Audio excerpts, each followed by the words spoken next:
As they observed Azel's lifeless form withering away, evaporating into the thin air, Alice, exhausted and pushed to her limit, collapsed onto the ground. Nigris expressed his gratitude to everyone for their valiant efforts and instructed Fels to look after Alice and Yui. Even the guardian dragon had suffered substantial injuries during the battle, so Nigris decided to extend his healing to it. He thanked the guardian dragon for its role in holding back the enemy, which had minimized the damage they faced. However, he remained puzzled about why the guardian dragon had chosen to aid them. As the guardian dragon's injuries were completely healed, it rose to its feet, brimming with renewed energy. Nigris approached it and inquired about the reason for its decision to fight alongside them. The dragon's behavior suggested that it had fought to express gratitude. After a moment, the dragon gracefully took flight and departed, leaving Nigris standing in contemplation. Florence approached him and asked if he had managed to tame the guardian dragon. Nigris clarified that he had merely healed it once before, and the dragon had reciprocated the favor as a gesture of thanks. Unexpectedly, Nigris gently held Florence's hand and initiated a healing session,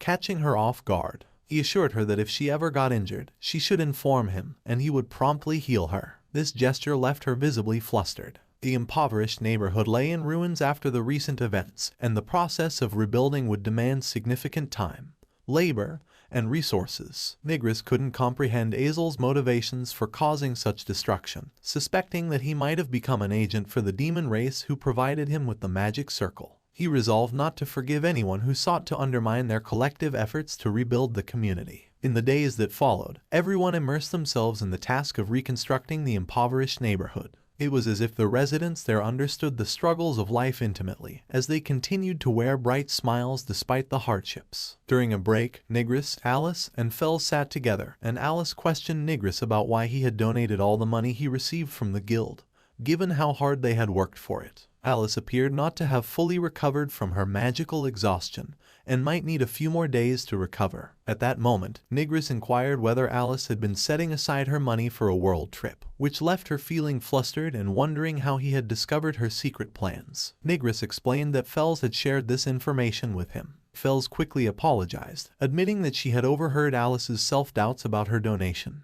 Alice acknowledged that she had some regrets initially, but those feelings no longer mattered to her. She expressed her contentment with their current life and her willingness to contribute to their shared goals. Curious about how Alice felt since her magical talent had reached rank SS, Nigris asked for her thoughts. Alice responded that she didn't notice a significant difference. However, when Nigris appraised her stats, he was astounded to discover that her magical power had escalated from great to greatest. Moreover, her magical talent had a rank of SS, SSS, revealing a rank beyond SS. Impressed, Nigris praised Alice, acknowledging her as an incredible wizard. Alice beamed with pride, proclaiming herself the strongest wizard and vowing to continue striving for improvement before striding away with determination. Just as Florence made her appearance, complimenting Nigris for his ability to uplift people's spirits, she expressed her profound gratitude for his help once more. Nigris responded by dismissing concerns about money, emphasizing that wealth was temporary. He went on to mention that the entire situation had been caused by Azel, who had brought trouble upon them all. In response, she told him that he didn't need to assign blame. Instead, she expressed her gratitude, stating that everything there had the potential to change for the better, and that many people had been aided thanks to him. Nigris felt a sense of relief and silently wished that it was indeed true that he had been of help. Just then, the people called for Florence, and she departed. With Florence gone, Fels and Nigris found themselves alone. Fels, while admiring the diligent efforts of the people, suddenly wore a sad expression, feeling that she was too weak in comparison. Nigris reassured her, affirming her strength. With a warm smile, he expressed his gratitude for her unwavering companionship through all the hardships. He claimed that he felt much more at ease with her by his side and stated that he wanted her to remain with him from that point forward. Fels beamed with happiness and assured Nigris that she would always be there beside him for the rest of her life. Meanwhile, at the Grand Noble's mansion, the noble tore down a newspaper in disbelief at Azel's defeat and the absence of casualties in the poor district. He contemplated the immense power he had unleashed for Azel, a power that could have once laid waste to the entire kingdom. He couldn't even fathom himself standing against such a force. Despite having taken every measure to counter Alice, even creating the primordial lightning maze, he had overlooked the healer Nigris with appraisal skills. As he grappled with regret, his thoughts were interrupted by a voice calling his name, Aladil Ford. It was Jean, the leader of the Holy Knight Order, who had a report about the disturbances in the poor district. Alford expressed concerns about the kingdom's balance between the king, the adventurer guild, and the church. He believed that if the poor district in the west of the continent became another influential force, it could disrupt this delicate balance. Jean acknowledged the situation but was interrupted by Alford, who insisted that she shouldn't interfere in his affairs. He contemplated the situation, recognizing that despite the church's influence, the primary power in the kingdom remained in the hands of prominent noble families like his own. He believed that even if he put his citizens in danger, it was not something the church should interfere with. Yet, Jean, despite this, had come to inspect the situation. In response, Jean reiterated that he couldn't endanger anyone's life, and because of this, she wouldn't overlook the matter. Jean responded by emphasizing the church's commitment to preventing any loss of life. She mentioned that there was a figure known as the Lord of Darkness in the poor district, which would warrant their continued vigilance. After Jean left the room, Alford dismissed her concerns as nonsense and even referred to Jean, the head of the Holy Knight Order from the Holy Church, as a nuisance. Nonetheless, he decided to keep a close eye on her. Glancing out the window, he noticed that Jean had brought a child with her. Alford quickly realized that the child was Jean's younger sister, who was rumored to possess the enigmatic curse skill. It became known to Nigris that someone had manipulated Azel into attacking the poor district. However, shortly thereafter, the poor district experienced an unexpectedly swift rebuilding process. On a specific day, the entire community celebrated the revival of their district with great enthusiasm. Laughter and joy filled the air, with everyone reveling in the newfound hope of the poor district. Amidst the festivities, Lisa found herself in an embarrassing situation, dressed as a bunny as per Alice's playful suggestion. The crowd cheered for her, and Nigris, watching over, quietly advised Alice not to push Lisa too hard, considering her shyness. In the midst of the celebration, a man approached Alice and invited her for a drink. Florence joined Nigris and Fels, expressing her delight at witnessing the joyous occasion. Nigris shared that he had once worried about the fate of everyone when the city was in ruins. Now, he felt a sense of ease and admiration for the resilience and optimism displayed by the people. He confided in Florence that something had been bothering him and proceeded to inquire about the enigmatic figure known as the Great Noble. Nigris suspected that the one responsible for turning Azel into a berserker and organizing the attack on the district might be this Great Noble, especially since Azel's S-rank party claimed it was a mission from him. Florence disclosed that even before the arrival of the S-rank party, she had sensed that the Great Nobles had set their sights on them. Recognizing that the poor district was an easy target from the start, Florence had dispatched her agents to infiltrate various forces to gather intel. The Great Noble was linked to illegal activities such as slave trading, with rumors suggesting he used his ill-gotten wealth for bribery. Gaining control of the poor district would grant him influence over the black market, making it a prime target. Florence explained that three powerful forces vied for supremacy in the kingdom, each eager to rise to the top. The existence of the poor district posed a threat to this balance. Nigris seethed with anger at the Great Noble's callousness, as he seemed solely focused on personal power and had no regard for the residents of the district. Florence went on to reveal that her intelligence network in the royal capital had uncovered evidence that the Great Noble had indeed supplied the magic circle used on Azel. She displayed a picture and revealed his name, Alad Alford. He was not only the right hand of the Prime Minister but also the Great Noble wielding the true power of the kingdom. Florence's revelations did not end there. She disclosed that besides the Great Noble, there were unsettling activities occurring in the royal capital, with frequent sightings of the Holy Knight Order, a faction affiliated with the Holy Church, one of the kingdom's three major powers. The order's leader wielded the Holy Sword and held the title of the most powerful figure in the kingdom. Moreover, there were rumors circulating among the public about a mysterious girl with a cursed skill. Although neither Nigris nor Florence had prior knowledge of this rumor, Florence found it suspicious that this information had surfaced after the attack on Ghetto. Recognizing that something was amiss in the royal capital, she cautioned Nigris to exercise caution. Nigris, puzzled by the need for caution, questioned why he should be concerned. Florence explained that a figure known as the Lord of Darkness had gained acclaim in the ghetto, and this story was spreading rapidly in the capital. While it was unsurprising that tales of heroism would spread quickly, Nigris was taken aback when he realized that his own actions had become legendary, even though his name had not been widely disclosed. In an attempt to lighten the mood, Florence playfully mocked Nigris, suggesting that according to this new rumor, they had secretly gotten married and planned to rule over the poor district together. Fels, sitting beside Nigris, immediately jumped up in her seat, her face reddening, and implored Florence not to create such rumors on her own. Nigris, still feeling a sense of unease about the situation, couldn't help but frown, contemplating the moment when things might spiral out of control. Florence, noticing Nigris's concern, reassured him that everything would be all right. She promised to continue searching for more information and urged him not to dwell on it. With the crowd calling for Florence's attention, she encouraged Nigris to enjoy the festivities of the district's renaissance. Later, in a formal meeting at the mansion, key figures from different factions gathered. Flume, the Kingdom Representative Prime Minister, Jean, the Holy Church Representative and Holy Knight Order Head, and Veru, the Adventurer Guild Representative and new Guild Master. Flume expressed his displeasure with the recent scandal involving an S-rank party enslaved and their leader banished, insinuating that the guild had not handled its responsibilities properly. Veru, clearly irritated, retorted, asking if anyone had any issues, given her efforts to rebuild the guild. Jean intervened, reminding them that the primary purpose of the meeting was to discuss the enigmatic figure known as the Lord of Darkness in Ghetto's poor district and how to deal with him. Veru dismissed the matter as uninteresting,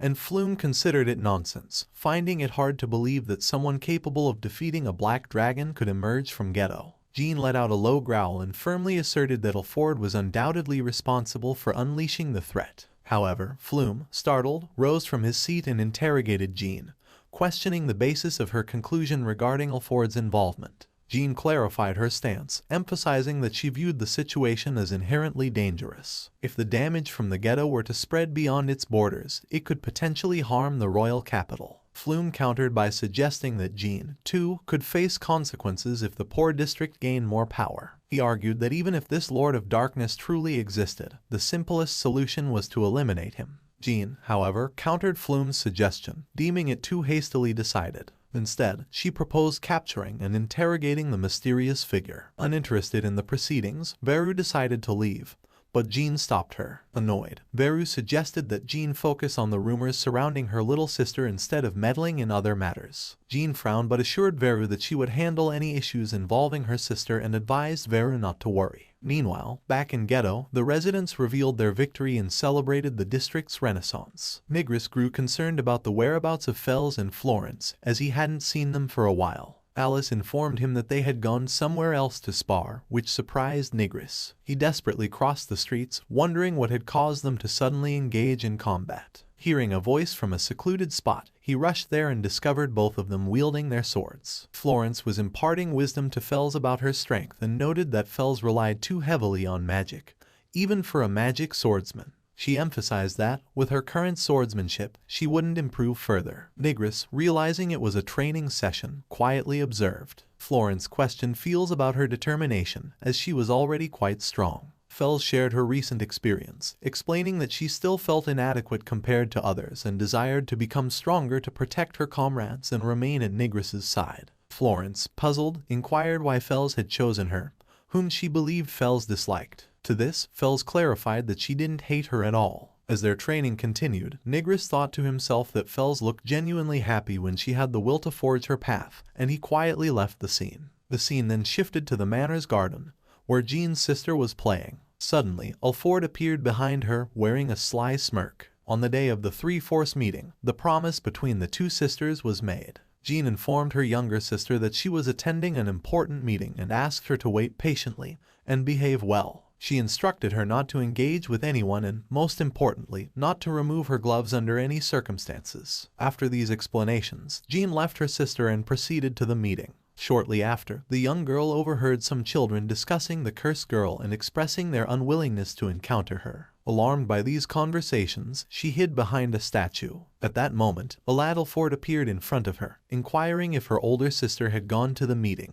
As she questioned his identity and whether he knew her sister, Alford extended his hand in an attempt to grab her. Fearful, she pleaded with him not to touch her, but he continued to approach her, wearing a sly grin on his face. The scene shifted to Ghetto, inside the castle manor, where Nigris, Fels, and Alice were having their breakfast. Suddenly, there was a knock on the door, and Nigris wondered who could be visiting so early in the morning. To their surprise, it was the guardian dragon. Nigris couldn't fathom why the dragon had come all the way to the poor district.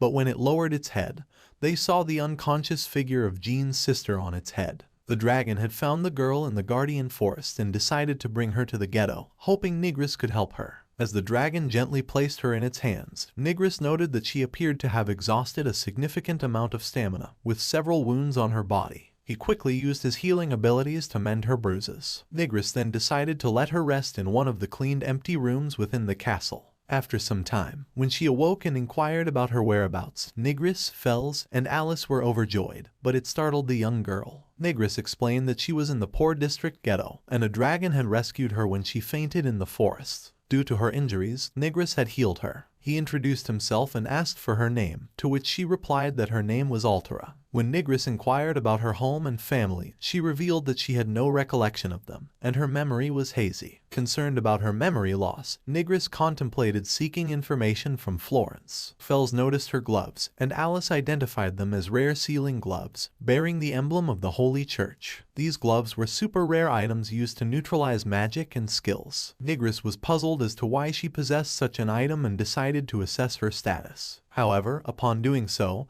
he was astounded to discover a warning state associated with her, a primordial destruction skill that turned everything it touched into ashes. Just as he attempted to appraise her further, his assessment screen shattered, and he experienced a severe shock, causing him to collapse. He felt as if his heart were about to explode. When he tried to appraise her again, he found himself unable to use his assessment skill. Perplexed, he attempted to appraise Fels and Alice, but the skill failed to work on them as well, despite having assessed them previously. Nigris turned his attention to Altera, suspecting that her primordial destruction ability might be the cause. Considering skills to be a blessing from the gods, individuals granted with skills were already rare. However, Nigris had never heard of destructive skills like Altera's. He contemplated that when he appraised Altera, his skill had been disrupted, leading him to wonder if her skill was capable of destroying everything. After a moment of reflection, Nigris asked if she was the cursed girl rumored in the royal capital. Sadly, she nodded, acknowledging that she had always been called by that name. Although her memory was foggy, she knew that removing those gloves would result in her death. She explained that if she took off the gloves, the destructive force would spread uncontrollably throughout her entire body. Nigris considered the possibility that his appraisal skill had been destroyed due to interference from within Altera. Regardless of whether she wore the gloves or not, her skill wouldn't vanish, and her body was currently suffering from the destructive force. He wondered if his healing magic could counteract the destruction or at least slow its progression. An idea struck him, and he used his healing magic to restore his appraisal skill. With it back, he could clearly read Fels and Alice's statuses. Deciding not to appraise Altera again to avoid destroying his skill once more, he was content knowing that his healing magic was effective against the destructive force. Nigris asked Altera to show her hands, and as she reluctantly removed her gloves, he was shocked to see that her hands had turned gray and were covered in cracks. Concerned, Nigris asked if she hated her hands, to which she admitted that she did because they looked ugly and frightened others, leaving her perpetually isolated. With a warm smile, Nigris reassured her that he would heal them. He mentioned that he had saved an entire city and that she could trust him. Nigris thought that he had experienced loneliness in his previous party, where no one valued his opinions, and his efforts went unrecognized. He could relate to how Altera might have been rejected and ignored by others, and he was determined to help her. As he initiated the healing process, Altera expressed doubt that her condition could ever be cured, but Nigris persisted despite her reservations. After a short period of time, her hands were completely restored to their normal state, leaving her astonished. Although he couldn't make her skill disappear, he had managed to halt the spread of the destructive force. Altera stared at her hands, which she had never seen so beautiful, similar to her older sisters. Nigris instructed her to wear the gloves and stay close to him. However, there was another matter Nigris needed to address. Both Alice's primordial lightning user and Altera's primordial destruction skills contained the term primordial, but despite his efforts to find a connection, he couldn't discern any similarity between them. Outside the window, the guardian dragon peeked inside, and Nigris informed Altera that the dragon had saved her life. He suggested it would be a lovely gesture if she went outside to thank the dragon in person. As they joined the dragon outside, Altera expressed her gratitude, and the dragon affectionately licked her. Suddenly, Lisa rushed over in a state of tension, informing Nigris that the head of the Holy Knight Order was on her way to the ghetto. Some time before this event, Jean had rigorously searched the entire mansion but found no trace of Altera. She called out her name repeatedly, growing increasingly anxious as she considered the danger her younger sister might be in without her protection.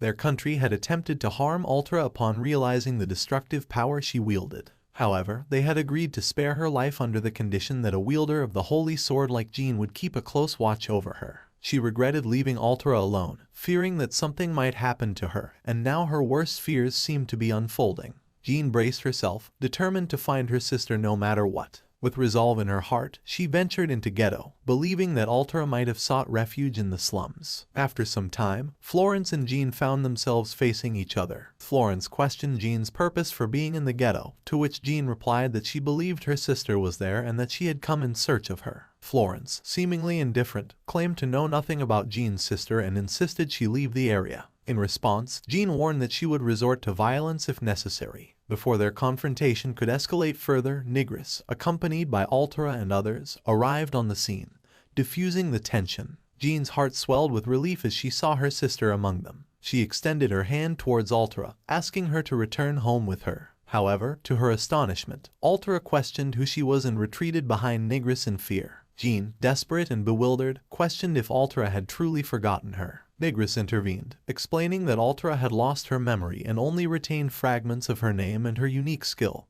with everything else shrouded in haze. He reassured Jean that they had taken care of her in the Ghetto. With a neutral expression, Jean thanked Nigris for his assistance and inquired about his name. Nigris, introducing himself as an adventurer residing in the slum, decided that he could not simply hand Altura over to Jean, especially when she was so visibly frightened. He noted the extraordinary strength in Jean, evident in her swordsmanship, which was ranked at SS. Nigris resolved to avoid a confrontation with her, recognizing her as a formidable opponent. However, he also harbored doubts about Jean's true relationship with Altura, as there was no concrete evidence to prove their familial bond. Amidst the tense standoff, Nigris carefully addressed Jean, expressing his unwillingness to hand Altura over to her so easily, especially when Altura herself didn't wish to go. Jean acknowledged his efforts in saving her sister, but asserted that it was the Holy Church's responsibility to handle this matter. Altura, still trembling, expressed her unwillingness to leave Nigris's side and repeated her lack of recognition of Jean. In response, Jean's expression shifted dramatically from frustration to a terrifying anger as she insisted on helping Altura regain her memories, forcibly demanding that she accompany her. Jean's stern expression softened briefly into sadness. Nigris, understanding the complex situation, tried to explain to Altura that Jean wasn't her enemy, emphasizing the concern in Jean's face as that of a family member who worried about her. Despite the opposition from those around them, Jean persisted in calling for Altura. Nigris urged her to remain calm, explaining that forcing Altura to go with her would only make her more frightened. He reassured Jean that with Florence's guidance, they would take care of her sister until her memory returned. Infuriated, Jean argued that they lacked the power to protect Altura. Before she could say more, Altura intervened, expressing her gratitude toward Nigris. She revealed that he had healed her hand and attempted to remove her gloves. Jean initially stopped her, but upon seeing Altura's healed hands, her astonishment was palpable. She couldn't believe that such a skilled healer existed in a place like the Ghetto. Praises for Nigris flowed from everyone, leaving him flustered. Jean, noticing his discomfort, inquired if he was the Lord of Darkness, to which Nigris explained that it was a title bestowed upon him by others. However, as Jean learned his true identity, her expression shifted to a more hostile one, causing everyone to grow wary. They urged Altura to find a safe spot to hide. Jean unsheathed her sword, declaring her duty as the head of the Holy Knight Order. She explained that Ghetto had the potential to upset the balance among the three major forces in the country. During a meeting between these forces, they had decided to capture and observe the Lord of Darkness, the strongest individual in the slum, to ensure the safety of the citizens. The tension heightened as she displayed her weapon, the Holy Sword Erendite, one of the 7 swords owned by the Holy Church. This sword bore a special magic crest that could amplify the user's power, making it immensely dangerous. Jean, with a lightning aura surrounding her sword, charged toward Nigris, prompting him to prepare his healing magic. Unexpectedly, Florence intervened, attempting to counter Jean's attack. However, Jean's strength proved overwhelming, and she quickly gained the upper hand. Fels and Alice also joined the fray, but Jean managed to withstand Alice's magic. Pointing her sword at Nigris, she warned him that she would demonstrate why her sword was called a holy sword. She thrust it into the ground, revealing that the crest on her sword possessed the ability to absorb magic. Just before she absorbed Nigris's magic, she offered him an apology. As she unleashed her ultimate attack, Erendite Glory, Nigris activated the double power of his layered heal technique, trying desperately to counter the nearing calamity. Nigris remained steadfast there, with his layered heal technique activated, realizing that if he dodged Jean's attack, The building and everyone inside would be in danger. Even with his 2 layers of barriers, reinforcing it with another layer would risk his own body. Lost in contemplation, Nigris was startled as Jean abruptly halted her assault. She questioned why he hadn't dodged her attack when he had the opportunity. Nigris explained that he couldn't endanger the peaceful citizens living there, comparing them to those in the royal capital, and therefore couldn't allow the city to be harmed. Jean's inquiry led her to question whether Nigris had essentially used himself as a human shield to protect the people. Proudly, Nigris admitted to this act of self-sacrifice. With a sigh of relief, Jean lowered her sword, putting everyone at ease. Nigris exclaimed that he harbored no ill intentions towards her country. He firmly believed that even if the ghetto were to prosper, it wouldn't disrupt the delicate balance among the 3 major forces of the kingdom. Jean, displaying genuine guilt, offered her apologies for testing them with her attack. She went on to explain that Altera had been allowed to live under one condition, which revolved around her primordial destruction skill. This power had the potential to harm not only Altera herself but also everyone in her surrounding, a danger that once led Jean to consider eliminating her to safeguard the kingdom. However, due to the Holy Church's policies favoring unique skills, they recognized the potential of Altera's power. They allowed her to live under the condition that she remained under Jean's vigilant supervision to prevent any possible threats. If Altera were to leave this supervision and harm anyone, it could result in her death. However, since coming to Ghetto, Altera had not harmed anyone, and her primordial destruction seemed to be diminishing in effect. Jean commended Nigris, calling him brilliant, as she believed that despite people's lingering fears of Altera, he had succeeded in bringing a bright smile to her face, something Jean had struggled to do. Nigris smiled, feeling a profound sense of relief that Jean, despite her duties as a knight, genuinely cared for her sister. He could now rest assured that the 2 of them were indeed sisters. Before departing, Jean explained that her continued presence might only bring more sorrow to Altera. Instead, she revealed her intention to visit a place that could help restore Altera's lost memories. After a while, Alford could be seen chuckling to himself, his gaze fixed on the surveillance magic displayed on his hand. He had astutely observed that Nigris's healing magic had the power to make both diseases and wounds disappear, a feat that didn't require any specialized skill to achieve the primordial level. Alford couldn't help but commend the usefulness of the surveillance magic, which allowed him to monitor Nigris's abilities through Altera. Alford had cunningly established the surveillance magic on Altera's heart, an enchantment that would remain effective as long as the caster's heart remained intact. He mused to himself, praising the deviousness of his plan.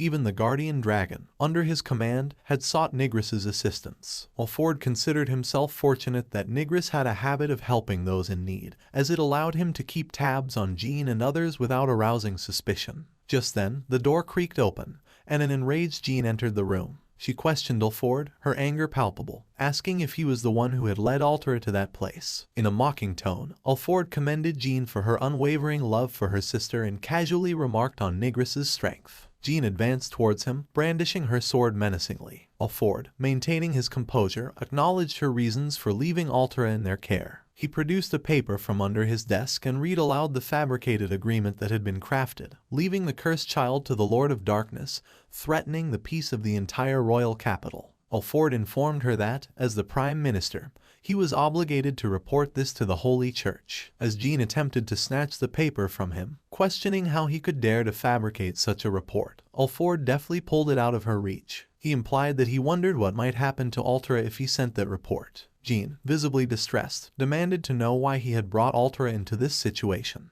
Alford then presented her with 2 choices. The first was to follow the orders outlined in the fabricated agreement, which involved killing Altera and remaining within the Holy Church. The second option was to defy the Holy Church's orders, becoming a traitor to the kingdom and being sent to the ghetto. Jean realized that if the Holy Church was genuinely intent on harming Altera, she couldn't stop it by herself. After a brief moment of contemplation, Jean made her stance clear. She refused both options and unsheathed her sword, declaring that she would stop Alford herself and secure happiness for Altera. She suspected that the reason Altera had lost her memory might be linked to Alford's magic. Her resolve was to defeat him and neutralize the magic. Alford scoffed at her determination and swiftly established various magic circles around her. Jean lunged toward him, determined to defeat him and restore her sister's memory. Alford inquired if she thought he was unaware of the Holy Sword's effects, but Jean, unfazed, sliced through all the magical circles. With resolve, she activated her Erendite Glory magic, unleashing a powerful blow from her sword. However, Alford, ever cunning, swiftly established another magic circle right in front of himself. As Jean's blow made contact with the magic circle, it was reflected back and struck her, causing significant damage to both her and the surroundings. A smug grin adorned Alford's face as he approached the wounded and unconscious Jean, declaring that she had yet to realize the capabilities of his counter magic. He taunted her, asserting that her sword couldn't even touch him, and concluded that he would not kill her, as her sisterhood still held utility for his sinister plans. The scene then shifted to Veru, who was deeply engrossed in reading a document. Nigris and his party headed to the guild in search of a mission for the day. With Altera now living with them in the ghetto, they had observed no significant effects from her primordial destruction skill. In fact, Altera had grown quite attached to Florence and Lisa during her time with them. Therefore, Nigris decided to undertake a mission while Florence watched over Altera. As he selected a suitable mission, the guild executive informed them that they couldn't proceed with their choice. She explained that the guild had already assigned a mission to them and handed Nigris a document. Glancing at the mission details, Nigris discovered that it was an S-rank mission to exterminate a Hydra, a powerful monster. The Hydra was known to hibernate in the Guardian Dragon Forest, but for unknown reasons, it had awakened and started causing trouble. The guild executive mentioned that the mission had been personally assigned by the new guild master. This revelation left Nigris perplexed, but Fells and Alice explained that the previous guild master had been replaced due to his ineffectiveness. The lady went on to explain that Nigris couldn't refuse the mission due to a misunderstanding. The new guild master had heard that Lisa was now working with Nigris, which led him to believe that Nigris had poached one of his valuable employees, creating a negative impression of Nigris. While Nigris considered the importance of maintaining a good relationship with the new guild master, the lady interrupted his thoughts to emphasize that successfully completing this mission could lead to forgiveness for any misconceptions. Additionally, she hinted that if the new guild master became aware of Nigris's unique abilities, it might significantly alter his perception of him. Nigris contemplated the possibility that this new guild master might possess knowledge related to the great noble Alford, which could provide him with valuable information if he could establish a closer connection. As Nigris's party ventured into the forest, Alice demonstrated her improved strength by defeating other monsters with her thunder magic. She proudly claimed to have grown stronger and more adept at controlling her magic's power. Fells questioned if the Hydra was truly in the forest, to which Nigris explained that it was unusual for the Hydra to appear in this area, and they needed to thoroughly investigate. While searching the forest, they grew increasingly frustrated as they couldn't locate the Hydra. Alice expressed her irritation, eager to unleash her magic on the monster. Suddenly, they heard cries for help in the distance. Investigating further, they discovered the Hydra attacking another group of adventurers. Alice wasted no time, deploying her Black Cat magic to save the endangered party. After securing their safety, Nigris declared their intention to eliminate the Hydra. With teamwork and coordinated magic, they swiftly defeated the Hydra, putting an end to its threat. The grateful adventurers praised Nigris and his team for their assistance. They revealed themselves as fellow adventurers and agreed to return to the guild together. Back at the guild executive was astounded when she examined the items from the Hydra's remains. Rushing to the guild master, she reported that Nigris's party had indeed defeated the Hydra. Nigris was curious to meet the new guild master and wondered about the person's character. To their surprise, the new guild master was Veru, making her the first woman to hold this position in the guild's history. Intrigued by this development, Nigris discreetly attempted to assess Veru's status board, ensuring no one else noticed his actions. During this observation, he noticed her status appeared rather unique, but he couldn't decipher the significance of the title the West Sage listed on it. Before he could delve deeper into his observations, Veru caught him in the act and admonished him for secretly attempting to read her status board, surprising Nigris as he wondered how she could read his appraisal skill. Veru expressed her desire to speak with Nigris, but before doing so, she turned her attention to the other party that had accompanied Nigris. She inquired if they were the adventurers recently promoted to B rank. Confirming their status, she explained that they would be temporarily demoted to C rank due to their reckless behavior. They had deliberately chosen a quest beyond their abilities, ventured into dangerous zones, and found themselves attacked by the Hydra. As a result of their negligence, she had no choice but to demote them to C rank. The group then proceeded to the guild master's office, where Alice questioned the reasoning behind the adventurer's demotion. Veru emphasized the importance of preparation and careful assessment, regardless of one's adventurer rank. She pointed out that a lack of prudence could lead to fatal consequences, and she couldn't entrust missions to adventurers who couldn't gauge their own strengths. Nigris couldn't help but compare her thoughtful approach to the previous guild master,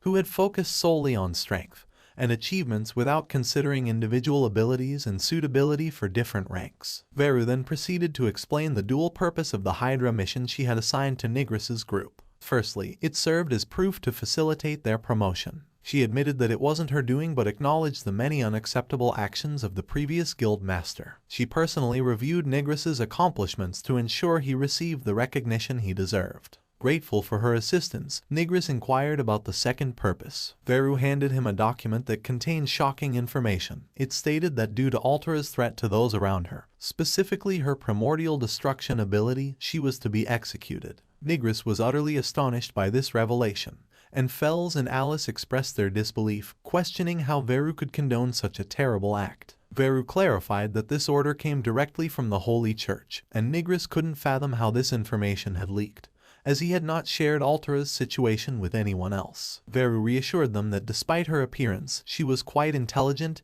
and resourceful. She revealed the magic circle's mark, explaining how the dragon had gone berserk after its use. She then questioned Nigris about his involvement in defeating the Black Dragon, and after a brief pause, he admitted that he was not the Lord of Darkness. Veru acknowledged his abilities and the extermination of the Hydra, which had led her to seek their assistance. She revealed her intention to thwart Alford's plans, but Nigris hesitated, expressing his reluctance to trust her fully. Veru understood his reservations and admitted that his emergence as a new force competing with the three major factions had caused her concern. However, she emphasized that it was already too late, and everyone would be in grave danger if they didn't act. Nigris inquired if Altera was being specifically targeted, to which Veru responded that Alford might see her as an intriguing pawn, and when his power consumed the entire kingdom, he would become unstoppable. Nigris couldn't help but admire Veru's intelligence and the complexity of her circumstances. However, he remained curious about her true identity. He asked her for her real status, as she didn't seem like an ordinary guild master. To their surprise, Veru revealed that she was the West Sage, leaving both Fells and Alice in shock.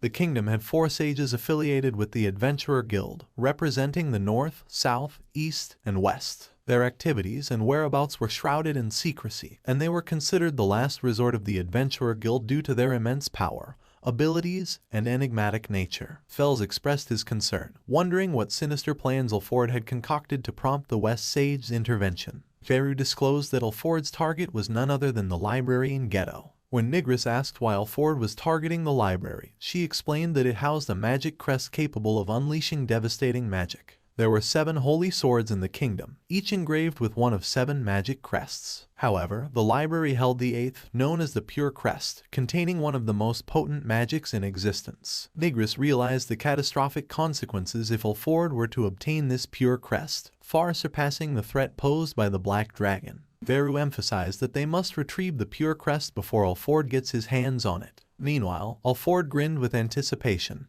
knowing that he was on the brink of regaining his true form. As Veru entrusted this crucial task to Nigris, he couldn't help but question why she had chosen him out of potentially more suitable candidates. Her response left him intrigued. She insisted that it could only be him, citing both his unique healing magic and the nature of his heart. When Nigris pressed for more details about what she meant by the nature of his heart, Veru delved into the intricacies of Magic Crest creation. She explained that Magic Crest magic was fundamentally different from the regular magic most people used. While normal magic, in some cases, could be considered artificial or fake, the magic inherent to Magic Crests was undeniably original and unique. This explanation left Nigris somewhat perplexed, prompting him to seek further clarification. However, before Veru could delve deeper into this topic, the guild executive rushed in with urgent news. The leader of the Rank B party that they had encountered earlier had been gravely injured. Upon their arrival at the scene, the injured boy recounted a disturbing tale of a mysterious girl suddenly attacking him in a narrow alley, viciously slashing his arm. Nigris closely examined the wound and noted that the tendon was almost severed, a dire injury for any adventurer. His immediate instinct was to employ his healing magic, but to his shock, a magic crest barrier materialized before him, obstructing his attempts to heal the boy. Nigris was baffled by this unforeseen development, and Veru promptly clarified that the healing magic had been interfered with. It appeared to be an imitation created by Alford, likely a test of sorts. Alice voiced her certainty that Nigris's healing magic could normally mend any wound, but Veru countered by explaining that his healing magic achieved extraordinary results due to the strength of his heart. However, the magic crest in question was an ancient form of magic, a rank above the typical spells they used. Moreover, it had been specifically crafted to counter Nigris's magic, effectively overpowering it. Nigris suspected that the girl who had harmed the boy was an agent of Ulford and had intentionally left behind the magic crest as a challenge. Intriguingly, Alice raised the question of why Altera's primordial destruction couldn't selectively target and destroy only the magic crest. Fells, in response, explained that Altera struggled to control her immense power, making it unpredictable and potentially destructive to unintended targets. Following a brief period of contemplation, Veru knelt down and initiated the process of analyzing and manipulating the magic crest. As she tinkered with it, she focused on rewriting the portion that had sealed Nigris's magic. When Nigris attempted to employ his healing magic once more, he found that it now worked, successfully healing the boy's wound. Alice praised Veru's proficiency, but she couldn't ignore the dull expression on Nigris's face. Veru offered a stark warning. If Nigris continued to face challenges like this, there could come a day when his healing magic would cease to function entirely, putting his entire team at risk. Nigris contemplated the gravity of the situation. His layered healing had nearly been neutralized by Jean's holy sword, and now his healing magic was being countered by this formidable magic crest. The power it held was truly intimidating. The pure crest possessed the ability to mimic and neutralize any kind of magic crest while harboring an immense reservoir of magic power. If this formidable artifact were to fall into Ulford's hands, the consequences could be calamitous. Nigris was determined to secure the pure crest before Ulford could obtain it, vowing to protect everyone from this looming threat. Veru, known as the West Sage, possessed knowledge about the library but not its exact location. Seeking more information, they approached Florence. Upon seeing Florence, Veru playfully teased her, commenting on the unexpected cuteness of Ghetto's lord. In response, Florence suggested that if Nigris were to bring her along, she should at least act as endearing as Lisa rather than like a beast. Nigris proceeded to disclose all the details about the library and the magic crest, stressing his determination to secure the crest before Ulford could obtain it. He explained how Ulford's magic crest had neutralized his healing magic, emphasizing the urgency of preventing Ulford from acquiring the crest. Florence, shocked by this revelation, couldn't comprehend why Ulford involved Nigris in his sinister plan. Veru explained that Nigris's mere existence posed a significant obstacle to Ulford. It appeared that Ulford had unleashed the Black Dragon to gain access to the library in Ghetto, but Nigris had hindered his scheme, surpassing Ulford's expectations. Veru further noted that Nigris had defeated the Black Dragon, which possessed the power of a magic crest, making Ulford particularly curious about him. That's why he used Altera to keep an eye on Nigris's activities. Nigris then inquired about Ulford's motivation for targeting Altera. Veru revealed that Ulford aimed to eliminate the Holy Church, an opposing force to him. With the situation understood, Florence suggested that they focus on locating the library. She mentioned that it was a dangerous place, known only to her. She produced an ancient map from her possessions, dating back to a time before the creation of the Ghetto, approximately a century ago. Pointing to a specific spot on the map, she indicated that it was not an abandoned location but rather a village destroyed by monsters. When Alice questioned where Florence had acquired this information, she explained that it came from previous lords of Ghetto. Nigris realized that the leadership of the Ghetto was a hereditary position passed down through generations. Florence, with her duty to protect her country, decided to accompany them on their quest. Alice proposed bringing Altera along as well, but Veru opposed the idea, fearing that Altera might be controlled by Ulford. After considering Alice's suggestion, Nigris decided to bring Altera with them, assuming the responsibility from Jean to protect her, as he believed it would be safer than leaving her alone. Subsequently, Nigris and the others ventured deep into the forest in their quest to locate the library. Alice expressed frustration that they couldn't see any building resembling a library, and Florence shared her confusion. Altera inquired about their destination, to which Nigris reassured her and promised her safety as long as she stayed close. Alice's impatience led her to suggest destroying the entire area, but as she moved forward, she collided with an invisible wall and fell. Everyone grew perplexed, unable to comprehend what Alice had collided with. They soon realized that an invisible wall blocked their path, and Alice suggested destroying the area.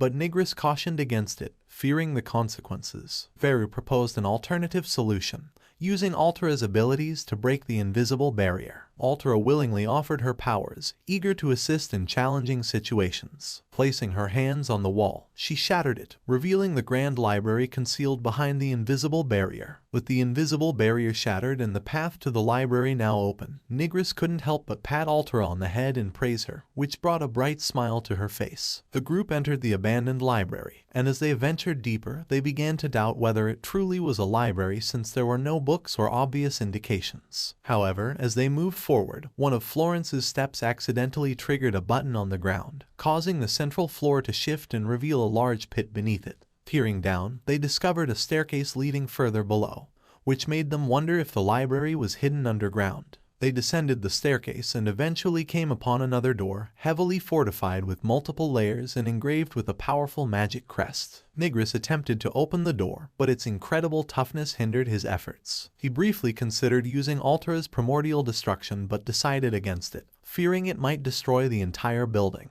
Contemplating their options, Nigris recognized that Alice had the most firepower, but the vast area made it risky due to potential collateral damage. Fels, while capable of enhancing herself, had her limits. Florence, on the other hand, was more inclined toward technique than raw power. The only one left was Altura, but she also gave up as she couldn't rewrite the magic crest engraved on that wall. Left with no other choice, Nigris decided to take matters into his own hands. He cautioned everyone to step back, and with the aid of his magic, he delivered a powerful punch to the door. One strike proved insufficient, so he gathered his strength and struck again. Despite Alice's attempts to stop him, he persisted. On several strikes, the door finally gave way, revealing a clear path that led them further into the library's depths. The library, once they entered, appeared vast and magnificent, filled with countless books that stretched as far as the eye could see. However, despite its magnificence, they couldn't find anything except for rows upon rows of books. Nigris remarked that if what they were looking for were so easy to find, they wouldn't have had to endure such hardships to reach the library,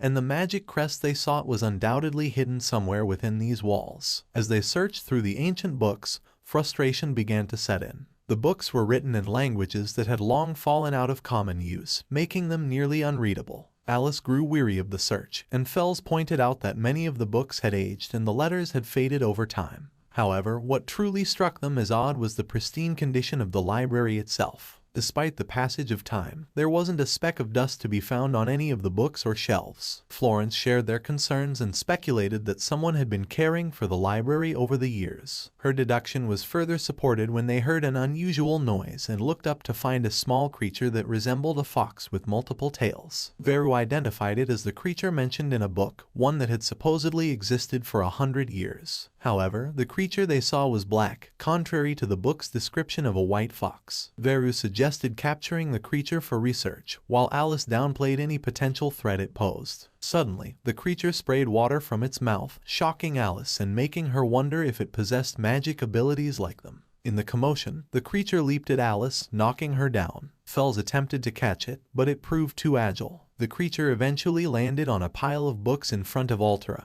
who promptly bowed to it. Swiftly, Nigris managed to catch the creature, but he couldn't ignore the dust covering its fur. Recalling Florence's words about the library being oddly free of dust, he realized that this creature had likely been the one maintaining the place. As Nigris gently cleaned the creature, its fur gradually turned white, and he noticed several bruises on its tails. As he began to heal the creature, fragments of its memories started flowing into his mind. Despite being covered in bruises, the creature had faithfully cared for the library over the years, enduring neglect from various visitors while only seeking friendship in return.